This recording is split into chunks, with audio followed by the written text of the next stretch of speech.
Potato Diary. Happy Monday. My name is Peter Klein. Thank you very much for tuning in today. It's not technically a Fights in Football Monday, but that is what we're going to be looking at today, as the NFL gave us, I don't think it was a super wildcard weekend, it was a bit of a dud wildcard weekend, but we will go through every team involved in that, and then look at some of the storylines as we get ready for UFC 297, plus a bit of reaction to what we saw over the weekend from UFC Vegas 84. As always, like this video, subscribe to the channel. Obviously, as I talked about on one of the shows last week, lost part of my job, so looking to grow this thing at maybe a bit more rapid pace than I have before. So let's get that going. Share this video with your friends if you like what I'm doing, or if you just want to say, hey, check this idiot out.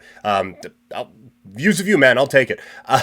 You can also, if you're listening to this one, subscribe to the podcast and make sure you leave a review that way.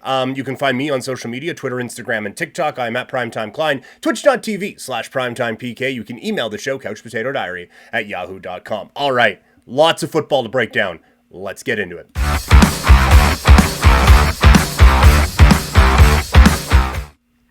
Okay, let's work in reverse chronological order. We will start with the Detroit Lions. And how do you not just feel great for the Detroit Lions today? Unless you're a Rams fan.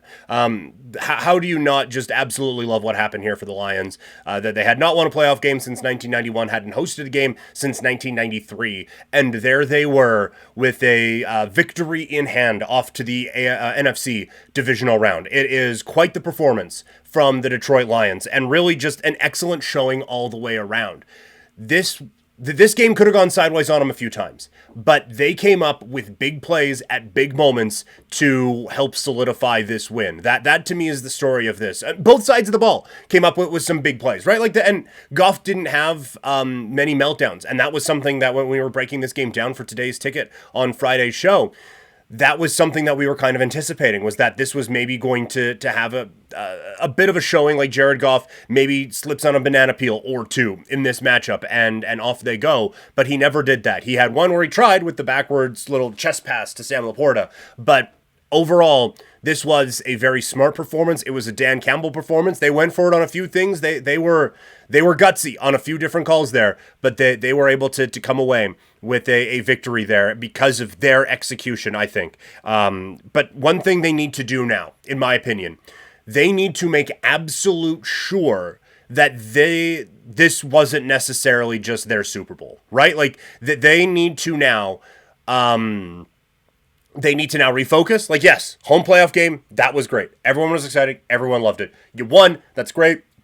GM gets the game ball. Dude who's been a season ticket holder since 1957 or whatever is at the game. Everyone's fired up about it.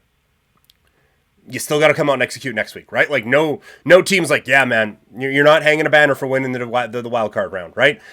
So now Detroit has to come out and really regain that focus. They're going to see who they play a little bit later on today, regain that focus and really see where they can come out. But even if they come out and get boat raced by Philadelphia or Tampa Bay next week, this is a huge win and a gigantic step forward from a franchise who has only been taking step back basically since 1993.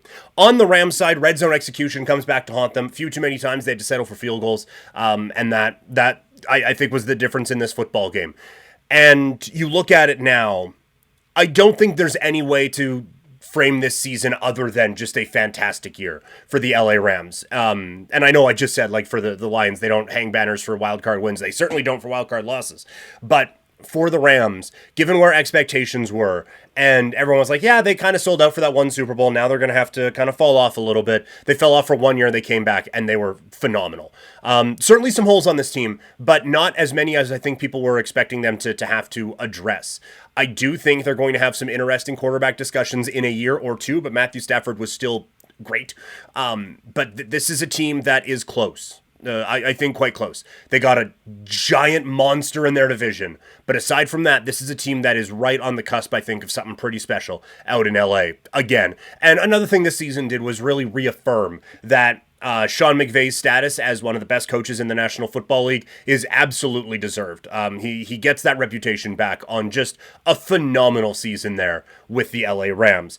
Now, how about them Cowboys? The Dallas Cowboys with a horrendous showing on Sunday afternoon.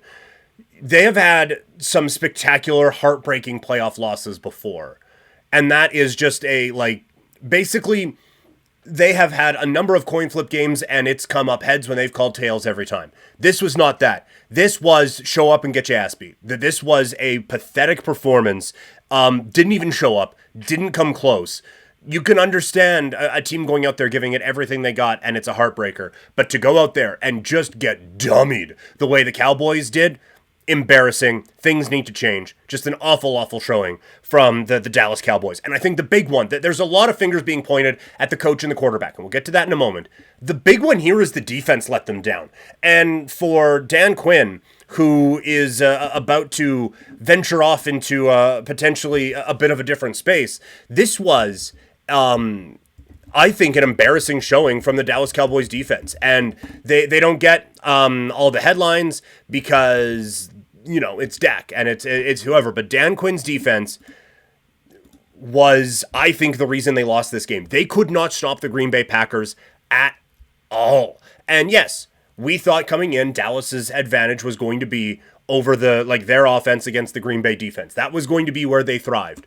And that didn't happen. And so, yeah, you can point fingers there for sure, but they're not down in that spot if that defense shows up in any kind of way. Players were left wide open. There was, it wasn't just little misses here and there. It was big mental breakdowns from this defense. And so, Dan Quinn looking to venture into the coaching world, I don't know if that's not the great last impression to leave if that's where he wants to go. But I don't think that's where the coaching changes end in Dallas. I do believe Mike McCarthy will be gone as the Cowboys head coach. We talked about it before. Anything less than a conference finals appearance would have been a gigantic disaster for this team. To not even win a fucking game is a monumental collapse. I do think this is the worst playoff loss in Cowboys history. Might be a bit exaggerated, but it certainly, from a vibe standpoint, it certainly has to be up there. And I have been steadfast in my belief that Mike McCarthy is a wildly overrated coach, and any success he had in Green Bay was in spite of him and not because of him. He has done a fine job here with this Dallas Cowboys team, but he is not the guy to take them to get them over that hump. Not when there are those big names that are out there. Now, I don't think Bill Belichick is the savior that everyone thinks he's going to be. I do think that he is the big name that old Jera is going to go searching for, but we've talked about it before. This has not been a strong last half decade or so for Bill Belichick, so I don't know if that's the one that's just all of a sudden going to be the magic elixir that gets the Dallas Cowboys into the Super Bowl, but that's probably the way that this is all going to go. On the Dak Prescott thing, he was not good enough in this game. No question about it. No excuses. He simply was not good enough, and it doesn't look great when he is out there in pressure moments. The one thing I will say, and we did this show earlier in the year, who you replacing him with? Go ahead, tell me. Kirk Cousins going to come in and take this team to the Super Bowl? Probably not. Gardner Minshew going to lead a wild comeback for the Dallas Cowboys to resurgence. He has been the missing piece all along. Joe Flacco leaving Cleveland, going to the Cowboys. He's going to be the guy. Where is it? Where's the dude out there? Justin Fields? We can have a conversation. I still think Dak's better than Justin Fields, but I'm having that conversation for sure, I guess. Aside from that, You're not going to be in a spot to, unless you trade fucking everybody, you're not going to be in a spot to be drafting Caleb Williams or Drake May or Daniels. Do you want to buy into Penix Jr.? Maybe. Might even not. Honestly, the way teams get a little bit thirsty about quarterbacks, might not even be in a spot to draft him. So, it's fine to say, they don't got the quarterback, go get a different quarterback. Okay. There's a lot of different out there. For sure, there's a lot of different out there. I don't know if there's a lot better out there, to be perfectly frank with you.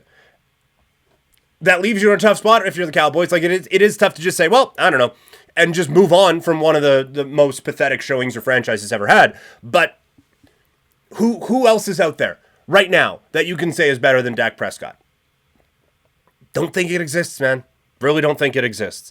On the Packers side, Jordan Love arrives in this game, and there was a lot that he executed in that game that you are not teaching kids in quarterback school. A lot of the platforms that he's throwing off of, a lot of the footwork and all the blah, blah, blah, blah, blah, blah, blah, wasn't there for him at all. But this was a real star-making performance for Jordan Love. And as we talked about before, there wasn't a ton of resistance on the Dallas Cowboys side, but Jordan Love showed up in a monster way that I think Packers fans, I obviously are today celebrating because they got another guy with zero transition from Favre to Rodgers to now another dude in Jordan Love. Is he going to be as good as those other two?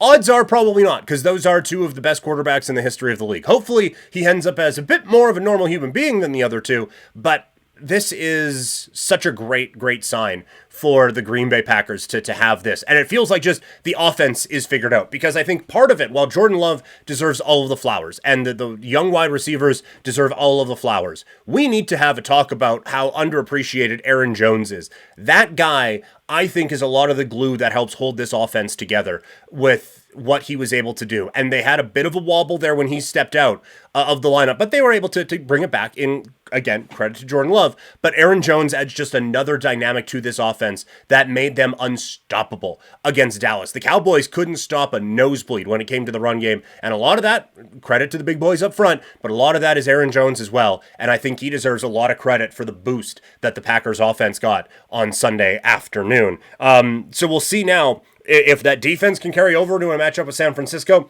I'm still not buying it, what they showed against the Cowboys, but I don't know where that defense was all season, but it wasn't on the football field. But it's still, excellent showing for the Green Bay Packers. Saturday night, there isn't a whole lot to take away from it. The Chiefs just take care of business, right? Andy Reid looked like a frozen walrus. Patrick Mahomes did what he needed to do. That defense did what they needed to do, getting after the quarterback time and time again. That's basically the extent of the analysis there, folks. I don't know what else to tell you. It looked like a game that sucked to play in, and the Chiefs were better. For the Dolphins, we all kind of knew this was going to happen, where, like, it's cold, it's like real cold, and they just simply didn't play well enough in this game. Tua was bad. Tua was really bad in this one. And same conversation around Tua that we had with Dak. It's one thing to say, go get another guy. Absolutely. I think you can hang a lot of this loss on Tua because you look at everything else that they have around him. Who's making this team better? Where does the improvement come from on this team? No one gets the ball out faster than Tua. Maybe you need like a deep thrower that's a bit better than Tua, but there just isn't a whole lot right now to really hang your hat on from let's go get that guy at the quarterback position. I think you got to try to let this kid develop a little bit more. But this was a bad showing, and they have to find a next level for this offense. The injuries hurt on the defensive side for sure, but the main story of this game is how ineffective they were on the offensive side of the ball. And I don't know if it's protecting Tua more with a little bit more on the offensive line or what it is, or just like, honestly, it's probably just Tua needs to be better. It's tough to hang an entire loss on one kid, but it kind of is. Tua just needs to be better because they didn't have a hope in this game given how he was playing. The weekend started with the Houston Texans boggling my mind and just absolutely throttling the Cleveland Browns. And this was the star-making night for CJ Stroud that some maybe thought it was going to be. I didn't. I thought he would have a real tough time with that Browns defense. We'll get to them in a second, but credit to CJ Stroud. He showed up in this game. A dominant performance from a rookie quarterback for the ages that will be talked about for years and years and years. That is going to be now, I think, the new standard for when you are talking yourself into a rookie quarterback. You can see the ESPN First Take headlines now. Caleb Williams, CJ Stroud effect? ? This team was supposed to be nothing for a couple of years, and he has come in and completely changed the entire dynamic of this organization around. Credit to him, credit to Miko Ryans as well, that they really showed up, and credit the defense. That defense showed up as well in a way that we were not expecting. On the Cleveland side, of course the Browns defense plays like garbage a couple weeks after I have finally bought in, because I was very late to the party on this Cleveland Browns team, but it gets to a point where it's like, okay, I fucking get it. These guys are one of the best in the league. Let's accept that and move on. That was a piss-poor performance, and you can blame a couple interceptions on Joe Flacco. He's forcing that ball because his defense isn't getting stops. So he has to go out and score in every possession, and then the wheels just kind of fall off. He was bad, but he, I think, has certainly done enough that if he wants another job next year, he's got it.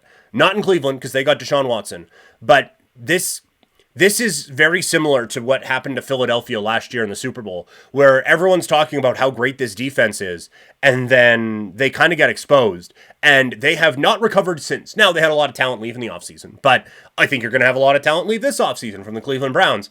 They are going to have to address this, because that is the strength of this team. Deshaun Watson, going to be there for a bit, and he wasn't very good. And so they, this team is going to get as far as this and beyond only if that defense steps up. And on Saturday afternoon, that defense did not step up. All right, let's get into, it is a fight week. UFC 297 taking place from Toronto, Ontario, Canada. In the main event, it is Sean Strickland against Dricus du Plessis. Let's talk about some early storylines heading into that fight.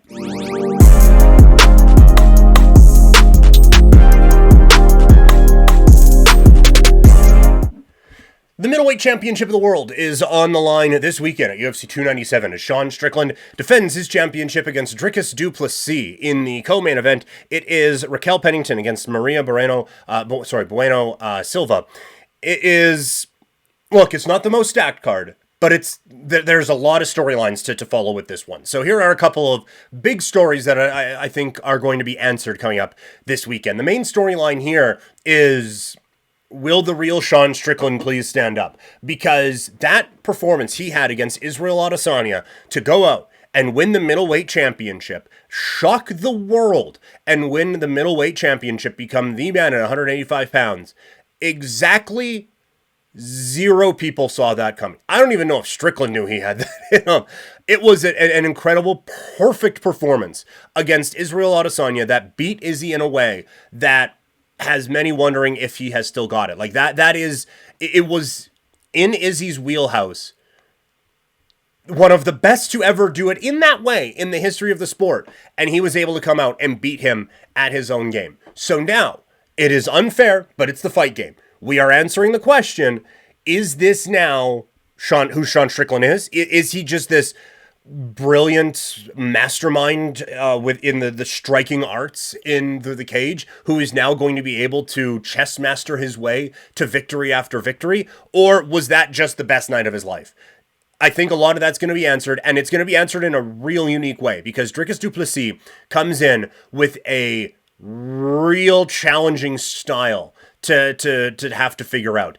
This is not an easy dude to fight. Not in the slightest is this an easy dude to fight. This is going to be a very challenging bout for Sean Strickland in new and unique ways. Dricus has a real unique style, but it is also extremely violent. He can, just one shot can alter completely how a fight goes. And for DDP, there has been a lot of hype around this kid for a while now. And part of it is some of the smack talk that he has talked. And quite frankly, how uncomfortable it has made a number of people. But he has the skill set and the ability to come out of Saturday night as the middleweight champion. And with all due respect to Sean Strickland, if Strickland wins this fight, then we absolutely have a new dog at 185 pounds. And that itself, hitting the microphone, that itself creates a number of interesting opportunities for the Ultimate Fighting Championship. Du Plessis is a significantly more interesting win if he were to pick up the victory on Saturday night.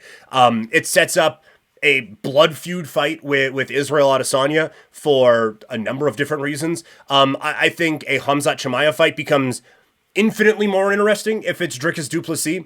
So I just think from a matchmaking standpoint, 2024 will be a baller year in the 185 pound division anyway. But I think that a du Plessis win kind of makes it a bit more fun. But if Sean Strickland does win, then he kind of moves up the fun rankings as well. In the co-main event, the vacant bantamweight championship will find a new home, presumably, as it is Raquel Pennington against Maria Bueno Silva.